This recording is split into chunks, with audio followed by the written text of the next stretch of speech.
प्यारे बच्चों, सुप्रभात।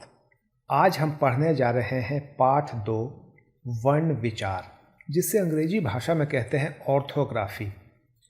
वर्ण क्या है? किसी भी भाषा की सबसे छोटी जो इकाई होती है उसे वर्ण कहते हैं। इसे इस तरीके से समझिए। मान लीजिए कि मेरा नाम है कमल। मान लीजिए मेरा नाम है या आपका नाम है कमल, तो कमल यानी कि कमल। ठीक है। अब इसे आपने तोड़ दिया तो एक बन गया क, एक बन गया म और एक बन गया ल। तो इसमें क क्या है? सबसे छोटी ध्वनि है। अब क को यदि तोड़ते हैं तो उसमें से आधा क निकलता है और अ निकलता है। जैसे उच्चारण कीजिए क, अंत में आया अ, यानी कि क और अ दोनों इसमें छुपा हुआ है। तो क जो है सबसे छोटी ध्वनि है, इसे कहेंगे वर्ण। ठीक है। अब यहाँ चित्र में दिखाया जा रहा है कि कोई जो छोटा बच्चा होता है वो कुछ खास ध्वनि निकालता है। जैसे ये देखिए अ, ओ, आ, उ। जो छोटे बच्चे होते हैं जो बोल नहीं सकते हैं तो इस तरीके से छोटी छोटी ध्वनि निकालते हैं। इसमें जो सबसे छोटी ध्वनि है जैसे अ, ओ, उ, ये सब वर्ण है। ठीक है। तो ये आप यहाँ तक समझ गए होंगे। अब इन वर्णों को दो भागों में बांटा गया है, स्वर और व्यंजन। स्वर का मतलब क्या होता है? वो वर्ण। अच्छा, एक बात आपको और बता दूं, वर्ण का मतलब होता है अल्फ़ाबेट। इंग्लिश में अल्फ़ाबेट आप समझते हैं, ABCDEFGH, ये सारे अल्फ़ाबेट्स हैं। इन्हीं को हिंदी में हम वर्ण कहते हैं। और यदि इन वर्णों को यानी कि इन अक्षर को यदि सिस्टमेटिक तौर पे यानी कि एक श्रृंखला में लिखा जाए तो इनको वर्णमाला कहते हैं। यहाँ तक समझ गए होंगे।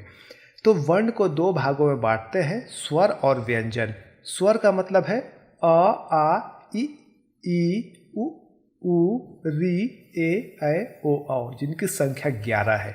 इनको स्वर इसलिए कहते हैं कि इसका उच्चारण उच्चारण का मतलब होता है प्रोनाउंसिएशन। इनका उच्चारण करते वक्त हमें किसी की मदद की ज़रूरत नहीं होती है। इसका जब हम उच्चारण करते हैं तो हमें किसी की मदद की ज़रूरत नहीं होती, इसीलिए इनको स्वर कहा गया है। अब सवाल उठता है कि ओ, औ के बाद अंग और अह कहाँ गया? वो दरअसल स्वर नहीं है, इसीलिए हमने यहाँ नहीं लिखा है। उस पर हम आगे बात करेंगे। इसके बाद आते हैं व्यंजन। हिंदी भाषा में क से लेकर के ह तक के सारे व्यंजन हैं। क, ख, ग, घ, ङ, इसे अंग भी कहते हैं। च, छ, ज, झ, य, ट, ठ, ड, ढ, ण, त, थ, द, ध, न, प, फ। इसको फ मत बोलिएगा, ये है फ। ब, भ, म, य, र, ल, व, श, श, स, ह। ये सारे व्यंजन हैं। इनको व्यंजन इसलिए कहते हैं क्योंकि इसके जब हम उच्चारण करते हैं तो उस समय हम स्वरों की सहायता लेते हैं। जैसे क, अंत में आया अ, अब इसको पढ़िए ख, यानी कि ख के साथ अ भी लगा हुआ है। इसको पढ़िए ग, अंत में क्या आवाज़ आया अ, यानी कि हम बिना स्वर की मदद के इसको हम पढ़ ही नहीं सकते, इसीलिए इनको व्यंजन कहा गया है। इनकी संख्या 33 है। लेकिन अभी कुछ समय पहले हिंदी व्यंजनों में दो व्यंजन और जोड़ दिए गए हैं। ड के नीचे बिंदी लगाया गया है। बिंदी यानी कि नुक्ता इसे कहते हैं। इस नुक्ता को लगा के बनाया गया है ड़। कपड़ा, कपड़ा लिखते वक्त ड़ का इस्तेमाल होता है। और ये क्या है? ट, ठ, ड, ढ। ढ के नीचे बिंदी लगा के इसको बनाया गया है ढ़। बूढ़ा लिखते वक्त इसका इस्तेमाल होता है। तो इन दोनों व्यंजनों को भी शामिल कर लिया गया है। इनकी कुल संख्या 33 है। अब जैसा कि मैंने आपको यहाँ समझाया, ओ, औ के बाद अंग और अह होता है। उनको हम इसलिए यहाँ नहीं लिखते हैं क्योंकि वो स्वर नहीं है। वो क्या है यहाँ देखते हैं।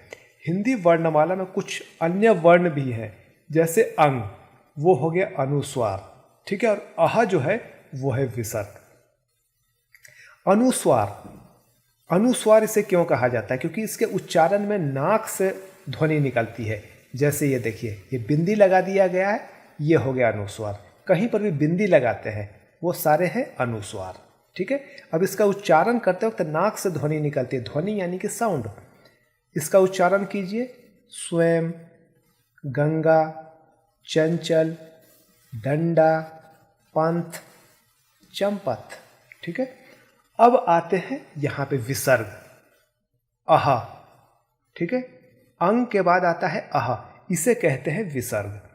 विसर्ग को कहाँ लगाया जाता है? जब इसका उच्चारण होता है तो ह की ध्वनि निकलती है मुंह से, जैसे प्रातः यानी कि मॉर्निंग, प्रायः, स्वतः, अतः, इन सब शब्दों को जोर दे के बोलने के लिए यहाँ पे हम विसर्ग लगाते हैं।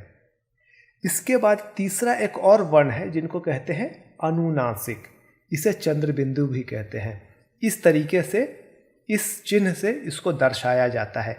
जब भी इसका उच्चारण करते हैं तो मुंह के साथ साथ नाक से भी ध्वनि निकलती है। जैसे उदाहरण के तौर पे देख लीजिए, यहाँ पे अनुनासिक यानी कि चंद्र बिंदु का प्रयोग किया गया है इन सारे शब्दों में। अब इसका उच्चारण ध्यान से देखिए, गाँव, माँ, आंधी, चांद, छाँव, अंधेरा। इसमें नाक के साथ साथ मुंह से ध्वनि निकलती है और उच्चारण बाहर आता है, ठीक है।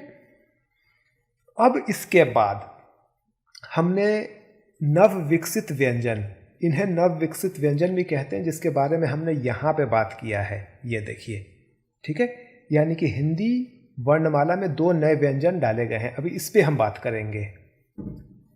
ड के नीचे बिंदी लगा के इसको ड़ बनाया गया है, और ट, ठ, ड, ढ, ढ के नीचे बिंदी लगा के इसे ढ़ बनाया गया है। इसको कहाँ इस्तेमाल करते हैं? देखिए, ड के नीचे बिंदी लगा दिया, ड़ बन गया। घोड़ा, सड़क, कपड़ा, यहाँ इसका इस्तेमाल होता है। और इसका इस्तेमाल यहाँ है, बूढ़ा, मूढ़ा, चढ़ाई, पढ़ाई, इन सब चीज़ों में इसका इस्तेमाल होता है। इसके अलावा कुछ वर्ण ऐसे हैं जिन्हें आगत वर्ण कहते हैं, जो कि संख्या में 3 है। इस पे थोड़ा सा हम प्रकाश डालेंगे। सबसे पहला है, इनमें अ को आगत स्वर तथा ज और फ को आगत व्यंजन कहा जाता है, ठीक है।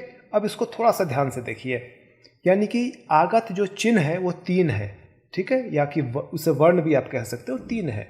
एक ये हो गया, एक ये हो गया, एक ये हो गया। अब इसका प्रयोग हम कहाँ करते हैं?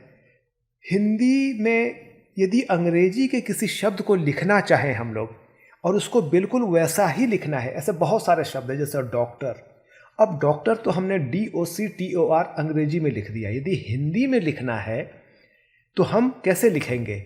यदि हम ऊपर में ये वाला चिन्ह नहीं लगाएंगे तो ये हो गया डॉक्टर, जबकि सही में है डॉक्टर, यानी कि मुंह थोड़ा सा गोल आकार लेता है। इसीलिए हम ये आगत वर्ण का प्रयोग करते हैं। आगत वर्ण के प्रयोग से इसका उच्चारण बदल के अंग्रेजी के उच्चारण के समकक्ष डॉक्टर हो जाता है। अब यहाँ देखिए, ऑर्डर, ट्रॉफी, जमीन। अच्छा, तो ये तीनों जो है ये आगत वर्ण है, ठीक है। ये वाला हमने इस्तेमाल किया। आगत ध्वनि में भी इसे के श्रेणी में इसको रखा जाता है। तो डॉक्टर, ऑर्डर, ट्रॉफी। यदि हम ये वाला आगत चिन्ह नहीं लगाएंगे तो ये हो जाएगा डॉक्टर, जो कि गलत है। हमें क्या लिखना है? डॉक्टर।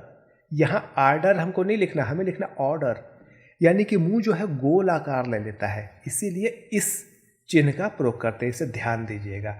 अब इसके बाद आते हैं दूसरा आगत व्यंजन, यानी कि आगत वर्ण। ज के नीचे बिंदी लगा के ज बनाया गया है, अब फ के नीचे बिंदी लगा के फ बनाया गया है, ठीक है। इसका प्रयोग कहाँ होता है? जमींदार, जख्म, सजा, ठीक है, यहाँ इसका प्रयोग होता है।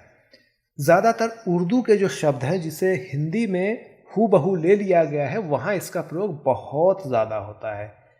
अब इसको देखिए, उर्दू के और भी बहुत सारे शब्द हैं जिनको हमने हिंदी भाषा में एज इट इज़ लिया है, हूबहू उतार लिया है, वहाँ इसका प्रयोग बहुत ज़्यादा होता है। फ है, बिंदी लगा के फ बनाया गया है। अब इसे मैं बिंदी कह रहा हूँ आपके समझाने के लिए, जबकि इसे क्या कहेंगे? नुक्ता। जो ये बिंदी जो लगता है नीचे में, इसे कहते हैं नुक्ता। तो इसके प्रयोग से क्या बन जाता है? फीस, फरेब, फकीर। अब मान लीजिए कि बिंदी हटा देते हैं तो ये होगा फकीर, अब फकीर, अब फरेब, फरेब। उच्चारण में समझ रहे हैं? ये है। अब आगे बढ़ते हैं और सीखते हैं मात्रा किसे कहते हैं। मात्रा होता क्या है? मात्रा ऐसा है कि जितने भी स्वर हैं, जब इनको हम व्यंजन के साथ प्रयोग में लेते हैं तो हर बार हमें व्यंजन लिखने की ज़रूरत नहीं पड़ती है। तो उन स्वरों के लिए कुछ खास तरह के चिन्ह बनाए गए हैं जिनका प्रयोग हम करते हैं, जिन्हें हम मात्रा कहते हैं। अब आप कहेंगे कि सर समझ में नहीं आया, कोई बात नहीं, हम आपको आगे विस्तार से समझाते हैं। यहाँ देखिए, हिंदी के सारे स्वर हैं, देख रहे हैं, हिंदी के सारे स्वर, नीचे भी और दिया गया है। अब इन स्वरों की जो मात्राएं हैं, यानी इनके लिए कुछ सिंबल्स बनाए गए हैं। आ की कोई मात्रा नहीं है, इसके अलावा आ का मात्रा है ये, छोटी ई के लिए ये वाला, बड़ी ई के लिए ये वाला, छोटी ऊ के लिए ये वाला, बड़ी ऊ के लिए ये वाला, इस तरीके से इसके मात्रा बनाए गए हैं। ठीक है, अब इनको प्रयोग में कैसे लाना है, इसके लिए क व्यंजन को लिया गया है, और क के नीचे ये जो सिंबल देख रहे हैं, चिन्ह, इसको कहते हैं हलंत, यानी कि अब इसमें से अ हट गया है, ये अरहित व्यंजन है। अब हम इसमें लगाते हैं अ, तो ये बन जाता है क। अभी इसका उच्चारण कैसे करेंगे, क, इसमें अ नहीं है क्योंकि हलंत लग गया है। अ लिखने के बाद अब इसका उच्चारण होता है क। अब दूसरा उदाहरण देखते हैं, ये क्या है, क, और इसमें आ की मात्रा लगा दिया गया है। अब ये कैसे हम इसको पढ़ेंगे, का, ये है क, इसमें छोटी ई की मात्रा लगाई गई है, इसे पढ़ेंगे कि। क में बड़ी ई की मात्रा लगाई गई है, इसे पढ़ेंगे की। इसे कु, कु, क्री। अब यही कारण है कि छोटी ई की मात्रा है तो उसका उच्चारण कम समय के लिए होगा, इसीलिए इसको पढ़ेंगे कि। ये बड़ी ई की मात्रा है, इसका उच्चारण इससे दुगना समय के लिए होगा, इसीलिए इसको पढ़ेंगे कि। इसी तरीके से आगे चलता जाएगा। ठीक है, अब इसके माध्यम से हम क्या बनाएंगे, क से कमल, का से कार, की से किताब, की से कील, कु से कुसुम, कु से कूलर, क्री से कृषक, के से केला, और इसी तरीके से यहाँ पर भी बताया गया है। ठीक है, जैसे कै से कैमरा, को से कोट, कौ से कौवा। ठीक है, तो इन सभी चिन्हों को हम मात्रा कहते हैं, यानी कि हिंदी भाषा में जितने भी स्वर हैं उन सभी स्वरों की मात्रा निर्धारित की गई है और इनका प्रयोग हम अपने हिसाब से करते हैं, जिसमें से कि मैंने आपको बता दिया कि अ की कोई मात्रा नहीं होती, और किसी भी व्यंजन पे यदि हम हलंत लगा देते हैं तो वहाँ से अ अपने आप हट जाता है, जिसे हम कहेंगे अरहित व्यंजन। मैं एक बात और बताना चाहता हूँ कि जिन बच्चों को समझ में नहीं आ रहा होगा वो कॉल करके भी मेरे से बात कर सकते हैं, लेकिन इस वीडियो को कई बार रिपीट करके देखिए, ये नहीं कि एक बार देखा हो गया, इसे देखते रहिए। ठीक है, कई बार रिपीट करके। अब हम आगे बढ़ते हैं। अब हम सीखेंगे र और र की मात्रा पे। माफ कीजिएगा, हाँ, छोटी ऊ और बड़ी ऊ, इसकी मात्रा को यदि हम र पे लगाते हैं, ठीक है, तो उसका रूप बदल जाता है। जैसे ये देखिए, ऊ की मात्रा ये है, छोटी ऊ की मात्रा ये है, बड़ी ऊ की मात्रा ये है। इसको इस तरीके से हमने प्रयोग किया, लेकिन र के ऊपर इसका प्रयोग अलग है। वो कैसे है, ये देखिए, र है, यदि इसमें छोटी ऊ की मात्रा लगानी होगी तो र में छोटी ऊ की मात्रा ऐसे लगाएंगे और बड़ी ऊ की मात्रा इस तरीके से लगता है। इसको ध्यान से देखिएगा, ये बहुत ज़रूरी है। मैं इसको थोड़ा सा बड़ा करके आपको दिखाता हूँ। ये देखिए, र में छोटी ऊ की मात्रा ऐसे लगेगा और बड़ी ऊ की मात्रा हम इस तरीके से लगाएंगे। इसको बहुत ध्यान देने की ज़रूरत है। इस वाले से हम कौन सा शब्द बनाते हैं, रुचि, इससे रुमाल। ठीक है, यानी कि यहाँ छोटी र में छोटी ऊ की मात्रा इसलिए इस्तेमाल किया गया है क्योंकि इसके उच्चारण में कम समय लगता है और ये बड़ी ऊ में ज़्यादा समय लगता है। अब इसके बाद आते हैं हम संयुक्त व्यंजन पे। अब सवाल उठता है कि संयुक्त व्यंजन क्या है।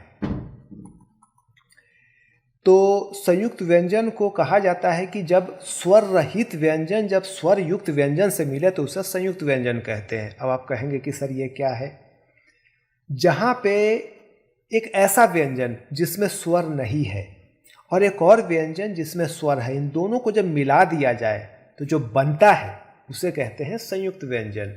व्यंजन यानी कि क से लेकर ह तक का संयुक्त का मतलब हुआ जो कि जहाँ दो व्यंजन मिले हो उनको संयुक्त कहते हैं। ठीक है, अब यहाँ देखिए, यह है आधा क के नीचे हलंत लग गया तो ये इसमें से अ हट चुका है। तो आधा क और ख दोनों मिलके क्या बना, कख। और इससे कौन से शब्द का निर्माण करेंगे, मक्खन। आधा द और ध, इससे क्या निर्माण करेंगे, सिद्ध। आधा प और य, इससे निर्माण करेंगे प्यास। आधा क और य, इससे निर्माण करेंगे वाक्य। अब आप कहेंगे कि ज़रूरी क्या है आधा लगाने का, जाहिर सी बात है, तो चलिए देख लेते हैं। मान लीजिए कि यहाँ आधा क का इस्तेमाल नहीं करेंगे।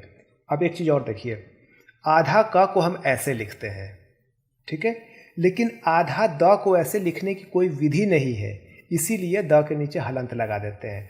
यानी कि किसी भी व्यंजन को लिखते वक्त यदि संभव हो तो हम उसे आधा में लिखेंगे, और यदि संभव न हो तो उसके नीचे हलंत लगा के भी उसे आधा बनाया जा सकता है।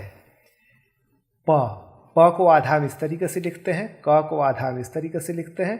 अब मान लीजिए कि हम इसको पूरा क लिखें तो अभी क्या है, मक्खन, क्योंकि यहाँ क का उच्चारण कम समय के लिए हो रहा है तो हम इसे कहते हैं मक्खन।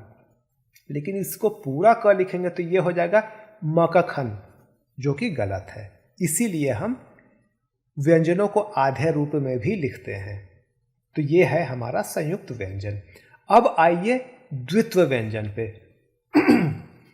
द्वित्व व्यंजन का मतलब होता है कि जब कोई एक ही व्यंजन है वो आधे रूप में भी प्रयोग में आए और पूरे रूप में भी प्रयोग में आए, उसे कहेंगे द्वित्व व्यंजन। जैसे यहाँ देखिए, क का आधा रूप और क का ही पूरा रूप, ये दोनों मिलता है तो बनता कक। और इससे हमने कौन सा शब्द बनाया, पक्का। आधा च पूरे च से बनाया बच्चा। आधा प और पूरे प से बनाया चप्पल। आधा ट और पूरे ट से बनाया मिट्टी। ठीक है, तो ये हो गया द्वित्व व्यंजन। अब इसके बाद आते हैं संयुक्ताक्षर पे। हिंदी में कुछ व्यंजन वर्ण मिलकर एक नए नए रूप में आ जाते हैं, जैसे आधा क और श। यानी कि कुल मिला के ये समझ लीजिए कि ऐसे व्यंजन जो दो व्यंजनों से मिल के बने हैं उन्हें हम संयुक्ताक्षर कहेंगे। जैसे आधा क के साथ श, इन दोनों को मिलाने से बन गया क्ष, जिससे बनता है क्षत्रिय यानी कि सोल्जर। ठीक है, वीर। इसके बाद आधा त और र, त्र, त्रिशूल। आधा ज और य, इससे बनता है ज्ञ, ज्ञानी। आधा श और र यानी कि श्र। ठीक है, इससे हम क्या शब्द बनाएंगे, श्रम। अभी थोड़ी देर पहले मैंने क्षत्रिय का अर्थ आपको सोल्जर बताया था, इसे हम वॉरियर कहेंगे, वो ज़्यादा सही रहेगा। ठीक है, वॉरियर इंग्लिश में कहते हैं ना, WARRIOR, वॉरियर, क्षत्रिय, वो इसके लिए सटीक अंग्रेजी शब्द है। ठीक है, अब इसके बाद हम आते हैं र के रूप में। ये जो र है इसके नीचे हलंत लगाया है यानी कि आधे रूप में है। अब इसके कई रूप हैं जिस पे अभी हम चर्चा करेंगे। एक रूप है जिसे रेफ कहते हैं, ये देखिए, इसको इस तरीके से लगाया जाता है, इसको रेफ कहते हैं। अब मान लीजिए कि हमें लिखना है व र ण, तो इसको क्या लिखेंगे, वरण। लेकिन उस र को आधे रूप में लिखना है तो वो र यहाँ से पूरा हट जाएगा और आधे रूप के लिए उसके आगे वाले अक्षर पे हम ये रेफ लगा देंगे, तो इसका उच्चारण होगा वर्ण, इसका होगा पर्ण। ठीक है, तो इस तरीके से हम एक र के रूप का यानी कि रेफ वाले रूप का प्रयोग करते हैं। दूसरा र का एक और रूप आता है जिसे पदेन कहते हैं, ये वाला, इसे पदेन कहते हैं। हालांकि यहाँ लिखा नहीं है लेकिन पदेन कहते हैं। अब इसका प्रयोग कैसे होगा, इसका प्रयोग ऐसे होता है कि अंग्रेजी के, माफ़ कीजिएगा, हिंदी के कुछ ऐसे शब्द हैं जैसे प, क, उसमें इसका प्रयोग होता है इसके उच्चारण के आधार पर। जैसे हम र का कम समय के लिए प्रयोग करते हैं लेकिन उसका जो उच्चारण है इससे थोड़ा सा भिन्न होता है, वहाँ पे हम पदेन वाले र के रूप का प्रयोग करते हैं। जैसे प्रथम, प्रकाश, अब ये देखिए प्रथम, यानी कि प के साथ र का हमने बहुत कम उच्चारण किया और आगे बढ़ गए, यानी कि हमें आधे र के रूप की ज़रूरत थी और वो उसका उच्चारण इससे थोड़ा सा भिन्न है, इसीलिए हमने यहाँ पे ये लगाया है प्रथम प्रकाश। इस तरीके से र का 2 रूप आपने समझ लिया। अब र का एक तीसरा भी रूप है, इसका उच्चारण थोड़ा सा अलग होता है, जैसे ट्रक। तो इसमें देखिए र को हमने घुमा करके बोला है, ट्रक, ड्रम, है ना, ट्रक, ड्रम। ये ट के बाद जो र का एक अलग उच्चारण निकल के आता है, ड के बाद र का एक अलग उच्चारण निकल के आता है, उसे कैसे प्रयोग में लाए, उसके लिए इस तरह के चिन्ह का प्रयोग किया जाता है। ठीक है, ये भी र का ही एक रूप है। तो इसे जैसे ट के नीचे हम इस तरीके से लिखते हैं, ड के नीचे इस तरीके से लिखते हैं, और इसके बाद इसका रूप क्या बनता है, ट्रक, ड्रम। यदि इसे छिपा देंगे तो ये हो गया टक, अब हो गया ट्रक, ये हो गया डम, लेकिन इस वाले र के रूप को लिखने के बाद ये हो जाता है ड्रम। तो र के ये तीनों रूप हैं। अब हम आते हैं वर्ण विच्छेद पे। वर्ण का मतलब होता है जो सबसे छोटी जो इकाई होती है, जैसा कि मैंने आपको कहा क ख ग घ ङ, ये सारे वर्ण हैं, यानी कि किसी भी भाषा के सबसे छोटे जो सबसे छोटी इकाई होती है उसे वर्ण कहते हैं। अब इसे तोड़ के देखते हैं, वर्ण विच्छेद का मतलब वर्ण को तोड़ करके देखते हैं, ठीक है, कि सबसे छोटा क्या निकल के आता है, और किसी भी शब्द को हम लिखते हैं तो उसको कैसे हम वर्णों के साथ मिला करके लिखते हैं, उस सारी चीज़ों को हम समझने की कोशिश यहाँ करते हैं। जैसे देखिए ये लिखा है काम, अब इसको मैं तोड़ूंगा, तोड़ करके इसे एकदम छोटा छोटा पीसेस में करूंगा, तो उसको तोड़ना ही कहलाता है वर्ण विच्छेद। अभी आप बहुत छोटे क्लास में हैं, क्लास 4 में हैं, आप 4th कक्षा में हैं, आने वाले समय में 8वीं 9वीं 10वीं तक आपको वर्ण विच्छेद करना है और सीखना है, तो ध्यान से समझिए इसको। काम, अब काम में क्या क्या वर्णों का प्रयोग किया गया है, कौन कौन से वर्णों का प्रयोग किया गया, उसे तोड़ के देखते हैं। काम, पहले लीजिए का में क्या है, आधा क और आ है तो बना का, और म में क्या है, आधा म और अ है तो बना म। तो यानी कि काम लिखने के लिए हमें आधा क, आ, आधा म और अ, इनका प्रयोग करना पड़ेगा, तब जाके बनेगा काम। समझ गए। मोर, मोर को यदि आप तोड़ के लिखते हैं तो इसमें क्या है, एक तो मो है और दूसरा र है, यानी कि आधा म और ओ की मात्रा, मो, आधा र और अ मिलके बना र। ये क्या है, र, ये दोनों मिला के बना र, ठीक है, तो मोर। सुक्ति, अब इसे हमें तोड़ना है, यानी कि इसका वर्ण विच्छेद करना है, तो कैसे करेंगे, आधा स, बड़ी उ की मात्रा, आधा क, आधा त और छोटी ई, इसका उच्चारण कैसे होगा, सु, सुक्ति। ठीक है, तो सु, आप उच्चारण करके देखिए, सु क ती, आधा क है, आधा क ती, यानी कि त, और उसमें छोटी ई की मात्रा लगी है तो हमने छोटी ई लगा दिया। समझ गए होंगे आप। मर्म, पहले उच्चारण कीजिए, म र म, ठीक है, मर्म, म र म है, यानी कि म उसमें अ तो छिपा हुआ है, ठीक है, तो म हो गया। अब आधा र आता है, आधा र का उच्चारण होता तो आधा र हमने लिख दिया, उसके बाद म लिख दिया, लेकिन इस म में अ छिपा हुआ है तो म के साथ हमने अ लिख दिया, आधा म के साथ अ लिखा। ये समझ गए होंगे। उसी तरीके से कक्षा भी होगा। तो इस तरीके से हमने इस पाठ को समझा है, मुझे उम्मीद है कि आपको समझ में आया होगा।